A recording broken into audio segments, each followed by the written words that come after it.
Hello and welcome to this primary election debate for Republican candidates for U.S. Senate. This debate is sponsored by Clean Elections, the state's nonpartisan voter education agency. My name is Steve Goldstein and I'll be moderating this debate.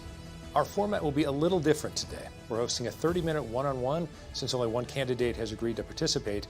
Kari Lake has declined to join this discussion, and Elizabeth Ray did not respond in time to participate. Thanks to a partnership with the Clean Elections Commission and the Arizona Media Association, we're working to make sure all 2024 debates are the most accessible in Arizona history. That means this conversation will air on a long list of local TV stations, radio stations, and digital platforms, including support from local newspapers. It's a shared effort among hundreds of local media brands across Arizona. Transparency is critical here. That's why this conversation has been designed with input from a broad group of journalists in Arizona representing urban and rural communities. Thank you to voters across Arizona who've submitted questions too. We've reviewed all of them to make sure every voice is heard. However, no candidate has been given advance access to any of the questions. And with that, let's introduce the candidate. Mark Lamb, welcome. Thank you for being here. Thank you, Steve. To begin, you have 2 minutes for an opening statement. Well, thank you to Clean Elections and Steve for having me, and thank you in Arizona for tuning in tonight. I'm Sheriff Mark Lamb. First of all, what you need to know about me is I'm a husband of 30 years to my wife, Janelle, father of 5, grandfather to 3, 2 more on the way, which we're pretty happy about, and I'm a patriot. I'm also the sheriff of Pinal County, Arizona, the 3rd largest population-wise county in the state of Arizona. We are 600 employees, a budget of over $60 million. And I love this job. I've been in law enforcement for nearly 2 decades, and this was a hard decision to make. But when we talked about running for the U.S. Senate, we realized we need a proven conservative leader and fighter in Arizona. You know, there's an old Danish saying that says, whoever has the ability has the responsibility. When we look at the issues that are facing Arizona and this country, over and over, poll after poll shows that the issues that are at top of Americans' minds are the border, the economy, crime, and national security.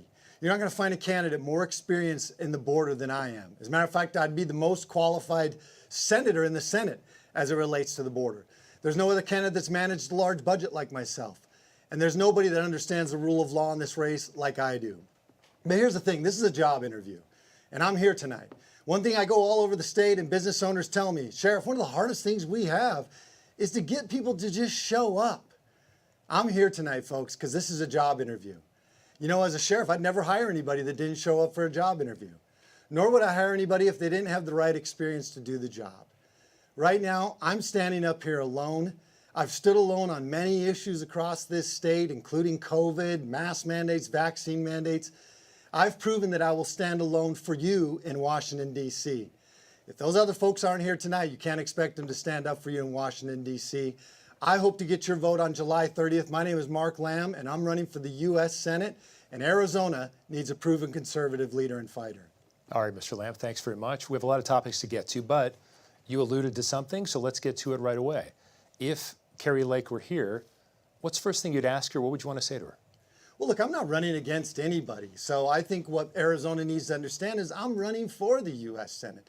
I think people in Arizona and America are tired of the politics that we've been seeing. This is a job interview, like I just said. What I should be able to convey to you is the experience, the knowledge that I bring to the table. I think the temperament that I've been able to gain over nearly 2 decades in law enforcement as a business owner, that experience of dealing with the border, budgeting, managing a large budget, balancing that budget, staying within that budget. The experience I bring fighting crime. These are all these top kitchen table items. And we need somebody that's going to know what to do when they get to Washington, D.C. We don't have any runway. The risks are too high. We have got to send the right person to the general election. I have no doubt, and poll after poll confirms that I'm the right person to send to the general election. So tonight I'm here, not against anybody. I'm here for you, the people of Arizona, to tell you why I think I'm the best candidate. And I think we're going to take this state back here in Arizona, and I'm your guy. But one more question about this. Let's delve a little bit deeper. What do you think her absence says about how she feels about you and this race? Oh, I don't know. I can't speak for her. I think my presence here should tell the people of Arizona, I want this job. that it's important enough for me to come here and show you the respect that you deserve here in Arizona, to tell you why and answer the questions and be able to talk about the issues that we're facing, not just in Arizona, but as America. This is a really important time in our country, and we cannot afford to not give the people of Arizona the proper vetting process. And so I don't know what it says about me, but I think, like I said at the beginning, when you're interviewing for a job, if you don't show up, I don't know any company that's going to hire you if you don't show up. I'm here. I want your vote, and I think I'm here to earn your vote tonight. So thank you, people, for logging on. Thank you for having me, and it's an honor to be in front of you tonight. This is going to be a tough primary race. If you were to win the primary, why do you think you're the better person to beat probably Ruben Gallego in the general election? Look, the main issue in this country is the border. We need a proven conservative fighter.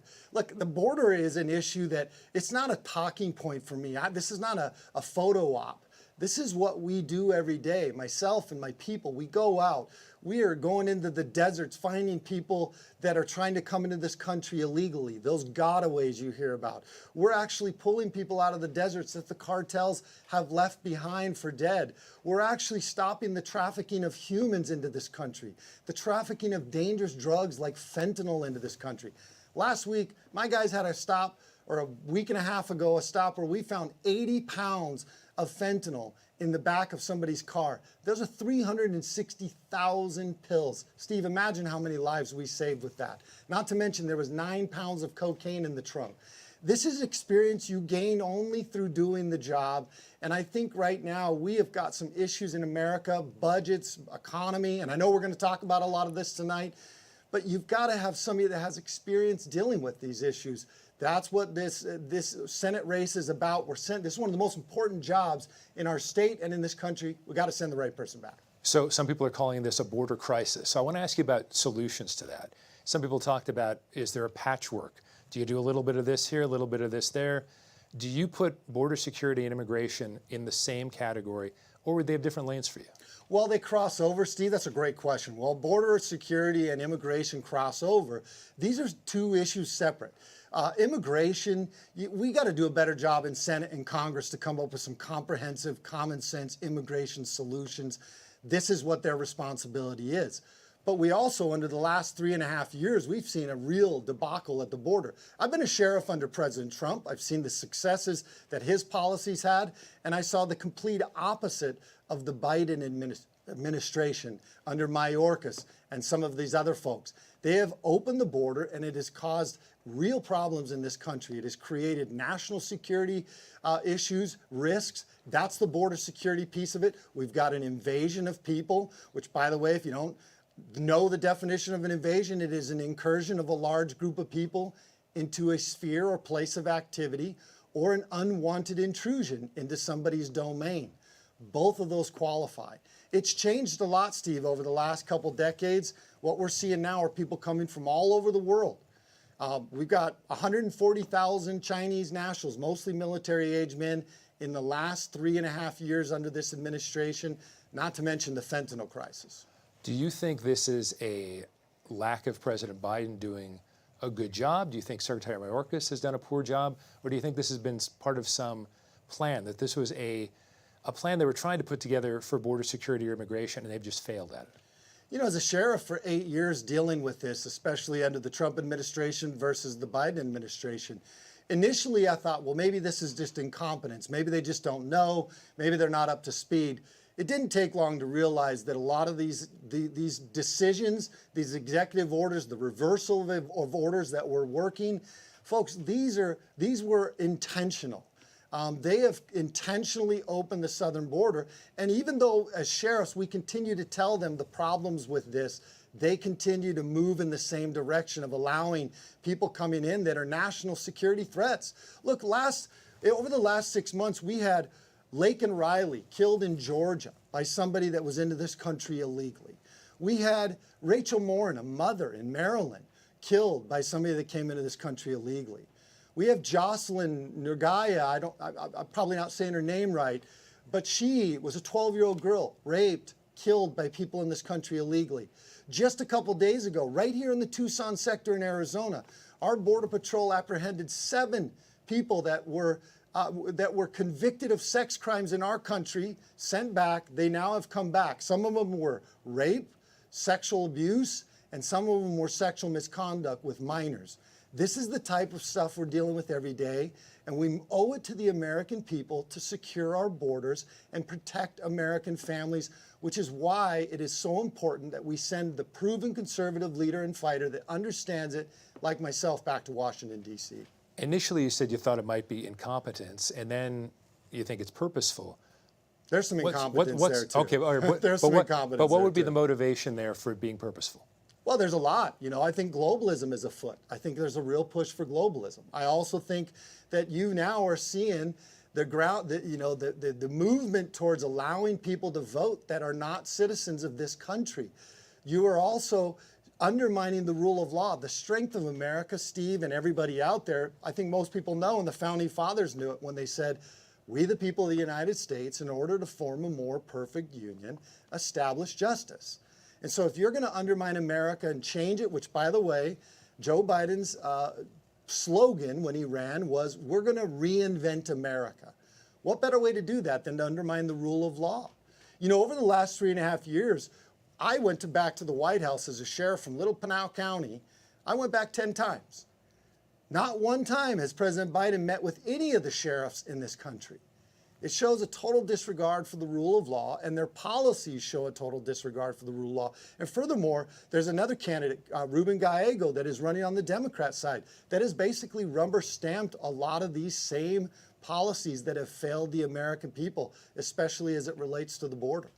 There are a lot of Arizonans watching tonight who believe in pragmatism, bipartisanship or nonpartisanship, and when it comes to immigration, border security, a lot of people have talked about that. Outgoing Senator Sinema had tried to form some kind of compromise there as well. Do you see any hope? Would you, if you were in the Senate, try to work across the aisle on something like this, not to give up your conservative principles, but just to find solutions? Steve, look, I represent Republicans, Democrats, and independents right now as the elected sheriff, twice elected sheriff of Pinal County. I understand that these issues transcend party politics. We have a lot of independents and a growing number in this state because they're tired of party politics. We've got Republicans that are tired of Democrats, but I think everybody can agree we don't want crime in our communities. We don't want national security threats. And we don't want the fentanyl poisoning and the other drugs that are coming in through these open borders. The leading cause of death in America right now, Steve, between the ages of 18 and 45, is fentanyl poisoning. Now they're also putting things like xylazine in that. We have American families, mothers and fathers, husbands and wives, brothers and sisters who have lost loved ones to fentanyl poisoning, and a government that continues to not do anything about it. Now, I can tell you that because I'm on there, I'm fighting it every day, and I see and talk to other Border Patrol agents and other federal officials that tell me that this administration continues to tell them to stand down. We need somebody in Washington, D.C. that's going to burn, I hope to get on the Judiciary Committee. I hope to get on the Homeland Security Committee. And I'll tell you what, I'm going to raise hell. I'm going to raise hell until we get this border secured, because that's what we owe to the American people, and we certainly owe it to the people of Arizona. Let's move on to another huge topic, and that is abortion. When the Dobbs ruling came down about 2 years ago this week, there was discussion about now abortion goes to the states. If you were in the Senate, would you want there to be some sort of federal policy related to abortion? Do you think the states should stick with it? And if you were to go for a federal policy, what would that policy look like? Well, first of all, I'm pro-life. I think life starts at conception. And I think that the Dobbs decision was the right decision to put it back into the hands of the states. Steve, I've spent nearly, and for everybody out there, I've spent nearly 2 decades of my life in law enforcement, fighting to protect the lives of men, the lives of women, their health, the lives of teenagers and children, and the unborn. Ronald Reagan has a great quote. He says, "I can't help but notice that those who are for abortion have already been born." And that's the truth. Who will be the champion for the unborn? So I will always fight for life. I don't think it is the extremist view to want to protect life. I think the real extreme view is thinking that you can take the life of an unborn child all the way up until the day of birth. I want to touch real quick on a ballot measure that's probably going to be hitting our ballot, which I hope everybody listening to me tonight will do everything you can to stop this, because that ballot measure would give the ability to have abortions all the way up. And I think this is too much. I've talked to a lot of Republicans, Democrats, and independents. It goes too far for everybody. It will allow for you to abort a baby all the way up until the day of birth. Not to mention, and more towards the law enforcement piece, it would allow traffickers, sex traffickers, to take their victims to an abortion clinic and have an abortion without notifying law enforcement.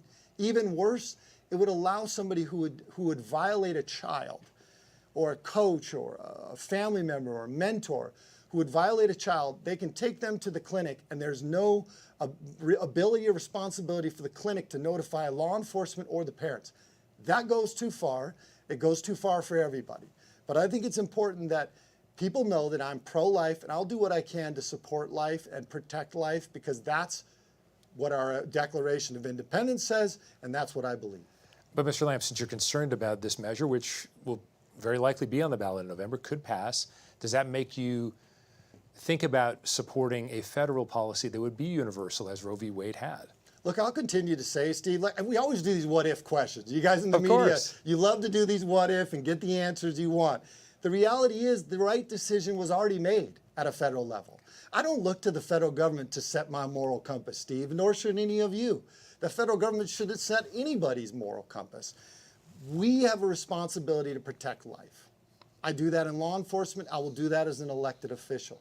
This is an issue, Steve, we're not going to agree on as voters, as Arizonans or Americans. We're going to be all over the place. But please, everybody listening to me tonight, there are the Democrat Party, they don't want you to focus on the failures of all of the other policies they've had over the last 3.5 years. They want you to lock into an emotional issue. They're playing on your emotions and want you to become a single issue voter. We have issues that are affecting not just a portion of Americans. We have issues that are affecting all Americans. That is the border, fentanyl, the economy, gas prices, grocery prices, housing prices, homelessness. We've got crime on the rise. Please, I beg of you, whether we agree or don't agree on this issue, please understand that you cannot, I hope that you would not be a single issue voter and play into that, because we have a lot of other issues, especially where they have failed. And this is Joe Biden, this is Ruben Gallego, and so many other people in Washington, D.C., even on the Republican side, that have failed you, the American people. We need to make sure that we're voting on all the issues. Please, I ask you that of you. You mentioned the cost of groceries and et cetera. Obviously, inflation has affected the United States hard for the last couple of years, coming down a little bit, cooling off a bit with action by the Fed. But what would you want to do in the Senate to assure more affordability for your constituents? Well, I think you're giving them credit saying they're cooling off, Steve. I don't know that they're cooling off. Let me give you the numbers. It was 1.8% in 2019. It was 1.2%. It was going down in Trump's last year. Then we jumped up to 4.7. Then we went to 8. So if you talk cooling going from 8 to 4, it went to 4.1. If it comes down at all from 8, it's cooling, and now, I guess, right? But it's still too high. They've moved to the Overton window on us, folks. They've got us thinking that 3% or 4% is an acceptable number. The reality is, over the last 3.5 years, the cumulative inflation rate, Steve, is at over 20, or right around 20%. The cost of groceries is up over 20%. The cost of rent over 20%. Your utilities are up almost 30%. This isn't working for Arizonans. It's not working for Americans. Bidenomics is failing, and we can't continue to go down this road. How do we solve it? Because I think you have to have solutions, Steve. What we need, folks, is we've got to get our energy independence back. Plain and simple. You know, Joe Biden has looked to solve the gas price problem everywhere but the U.S. We need to go right here in our own country and solve this issue. It takes energy to make a product, ship a product, and sell a product. If you want to get your economy back under control, you have to get your energy independence under control, because either we're going to absorb that in the way of higher goods, costs for the goods, and whatever doesn't get absorbed there will be passed on to us in inflation. And it's unsustainable, the direction we're going, and we need to make change now. Do you support any aspect of alternative energy to go along with traditional fossil fuels? Well, sure. I think, we should look for all sorts of energy sources. I think we should be looking into the innovative technological advances. but we should do it on a market-based approach, where we look at ways, encouraging people to find solutions to energy problems. But the clean energy, nuclear. We should be doing more nuclear. We've got these micro nuclear reactors we should be putting. We should encourage, that's the cleanest energy we got. We can't go away from coal. That's the second best. If you took it like a pyramid, we'd be at nuclear, we'd be at coal, we'd be at fracking, which is, we need that clean energy. And then you've got solar, you've got wind. There's all sorts of pieces of energy, which I'm for, but I think we cannot look for things that are going to affect, we also have to maintain an economy. And what we're doing right now, for the sake of an environment that we're already cleaning up, we have people that are willing to throw our economy down the drain. And we need well-tempered people that understand that you can achieve having a good environment and you can also have a good economy without affecting our daily lives. Mr. Lamb, you've made a point of talking about your long law enforcement experience, so I've got to ask you, was the 2020 election or the 2022 election in either Arizona or the U.S. stolen? You guys love to live in this place too. Well, your opponent lives in that place too. I don't understand why the media loves to do this. Look, there's fraud in every election. And I'm here to tell you folks, anybody who tells you that I don't think there's fraud in an election, they're lying. They're just lying, and you should question what they're telling you at that point. There is fraud in every election. I live in a world, Steve, where I don't get to think about thoughts and feelings. I'm a law enforcement guy. I have to be able to prove beyond a reasonable doubt in a court of law. I went out looking. I worked with other sheriffs all across this country. We worked with our county recorder. We put cameras on all of our ballot boxes in Pinal County because that's what I'm responsible for. We put cameras on our ballot boxes. Not only did we monitor those from our sheriff's office, we opened it up for our public to be able to come in and monitor at our sheriff's office 24/7 for the 3 weeks leading up to the election day. And we had a lot of success there. Did we still have issues? Yeah. We got to do a lot better on a national, state level to ensure election integrity and security. We owe it to the American people. The media continuing to want to harp on 2020, 2022, that's not helping. What we need to do is we need to secure the elections as much as possible right now. And the other thing is we can't continue with this election interference. We've got a president that is using lawfare and the federal government to hold another presidential candidate, President Trump, in court to where he can't get out.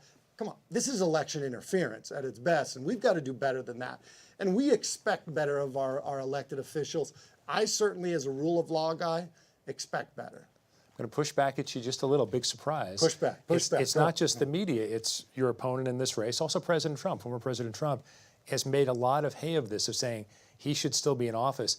After all these court rulings, you're a guy who's an evidence-based person. You're looking for it. You haven't seen it. So let me segue into this. Do you have a line in the sand when it comes to former President Trump as far as where your support would go, or are you all in? Well, I think, Steve, that's a really general question to ask. Sure. I mean, you're asking me to say, look, I support his policies. I think there's a lot of people out there that support his policies. I've always been a supporter of President Trump. And I think that we need that back. We need not only that strength, because look at us on a national security level. We're so weak right now. We never had wars. Ever since Biden came in, one of the first things he did was he went to Afghanistan and withdrew and left all that equipment there. That was the first bungling of national security he really had, other than opening the southern border. And after that, we had Ukraine invade Russia. We've got the Middle East issue. We've got China circling over Taiwan. We need that strength back. We need good economical, conservative policies back. We need good border policies back. And I can support all of those. In the end, I'm Mark Lamb. I've always been my own man. I think that's one of the benefits I bring to this is Washington is full of people that want to just get in line. We need proven conservative leaders and fighters that have the courage to stand up and say, nope, we're going to do what's right for the American people, and it has to be what's right for God, family, freedom, and the Constitution. We owe it to the American people. That's how I've done it as a sheriff over the last 8 years. And the people listening tonight, if you'll vote for me on July 30th and then in November, you're going to have that commitment that I'm going to stand courageously for what is right and do what is right, because I'm my own man and I represent the state of Arizona. Mr. Lamb, about a minute left for a big question. How much support, if you were in the Senate, would you give to, respectively, Israel and Ukraine? I don't think we should be sending any money to Ukraine. Look, I think initially we should have never have sent it. We should have sent maybe some support in the way that would have helped them. But there's so much, they don't know where that money went. We need to support Israel. They're our friends. And I think the way we support them is not necessarily through cash. I've always said that. I think we're broke. We're $34.6 trillion in debt. We don't have money to be sending a lot of people. What we should be doing is we should be focused on how can we give them the weapons and whatever they need to be able to defeat Hamas. These terrorists will be a problem for us. They have been in the past. You've got Al-Qaeda that's on the rise again. You've got ISIS. You've got the Taliban. All of them are on the rise again. We need to support our friends who are battling those terrorists. About 20 seconds on this one. Who do you see as the U.S. prime adversary right now? You know, I ask this question all the time. You know what answer I get? Joe Biden. That's the answer I usually get. Okay. But I think our prime adversary right now is probably China. Why? Because they're putting fentanyl in the hands of the cartels, and they're giving it to our loved ones. It's the leading cause of death. Appreciate the conversation. It's now time for your closing statement, Mr. Lamb. You've got 1 minute. You know, a while back, I was asked by Oliver North on a podcast. He said, Sheriff, what do you want your grandkids to remember you for? And I, without hesitation, I said, I hope that they will remember me as a patriot who fought valiantly for God, family, freedom, and the Constitution. That's what I want to be remembered for.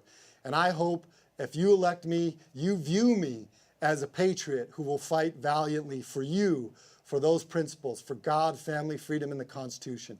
We need a proven conservative leader and fighter in Washington, D.C.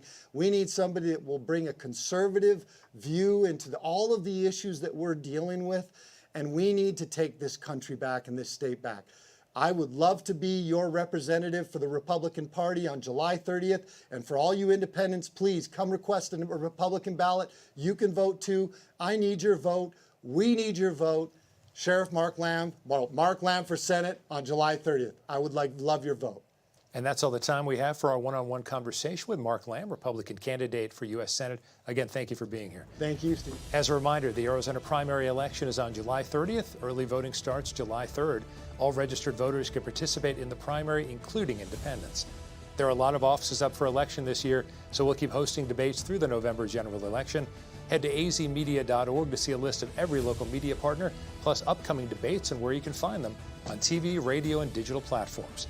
You can also see the full debate schedule, learn more about clean elections, and submit questions for future debates by heading to azcleanelections.gov. On behalf of our partners at Clean Elections, the Arizona Media Association, Reister, and Bitfire Studios, thanks for watching.